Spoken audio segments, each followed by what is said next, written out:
Pemilihan umum pemilu dan pemilihan legislatif Pileg tahun 2024 menjadi ajang pesta demokrasi masyarakat Indonesia termasuk Kalimantan Utara. Dalam menyambut pesta demokrasi tersebut, Komisi Pemilihan Umum KPU Kaltara menggelar sosialisasi pendidikan etika dan budaya politik guna meningkatkan kuantitas dan kualitas pemilih. Komisi Pemilihan Umum KPU Provinsi Kalimantan Utara Rabu pagi menggelar sosialisasi dalam menghadapi pemilu dan Pileg tahun 2024 mendatang. Sosialisasi bertema pendidikan etika dan budaya politik dihadiri oleh jajaran KPU Provinsi Kaltara, Kesbangpol serta perwakilan dari parpol dan unsur lainnya.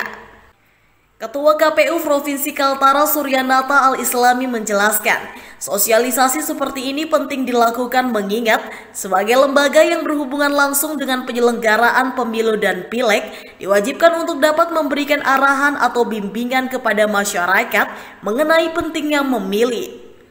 Pada pelaksanaannya nanti masyarakat atau pemilih pun tidak hanya datang ke TPU untuk asal memilih, melainkan sudah siap untuk memilih calon yang benar-benar menjadi pilihannya. Salah satu ikhtiar kami di KPU sebagai penyelenggara itu sekarang berkonsentrasi untuk yang namanya Desa Peduli Pemilu dan Pemilihan. Dimulai sejak tahun lalu, kita merekrut setiap lokus, setiap desa yang kita tetapkan sebagai Desa Peduli Pemilu dan Pemilihan itu sebanyak 25 orang dari dalamnya. Nah, sampai sejauh ini 2021 itu baru terbentuk di dua lokus, dua daerah, Tarakan dan Banyuwangi. Karena kapasitas kemampuan anggaran kami masih sedikit. Tapi di 2022 ini kami tambah di semua daerah, Nunukan, NTT, dan Malinau. Hanya saja masih di setiap daerah itu satu-satu. Kami berharap mudah-mudahan bisa dapat penguatan dari anggaran pemilihan serentak 2024. Selain pemilu kan kita ada pemilihan. Nah, lokusnya kita bisa tambah, perbanyak. Selain KPU kan teman-teman Bawaslu juga punya kegiatan program yang terkait penguatan pengawasan.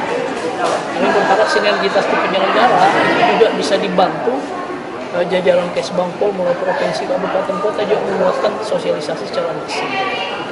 Sosialisasi yang kami lakukan terkait penyelenggaraan pemilu dan pemilihan tidak lagi hanya sekedar meningkatkan kuantitas pemilih, tapi bagaimana kualitas pemilih itu jauh lebih baik. Jadi dia memilih itu bukan lagi hanya sekedar datang memilih mencoba, tapi dia sudah tahu kenapa dia harus memilih orang itu. Dia tahu program visi dan misi masing-masing. Kalau tidak untuk money politik bisa dihapuskan nggak? Iya, ini kan perlu ikhtiar semua ya.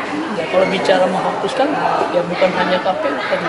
Kami penyelenggara, saya sudah sampaikan kami punya komitmen di penyelenggara itu betul-betul harus menjaga integritasnya dalam melaksanakan seluruh tahapan. Kami ingin membangun kepercayaan publik terhadap penyelenggara. Tapi bagaimana kemudian menghadirkan pemilu yang berintegritas, tentu perlu kerjasama semua pihak.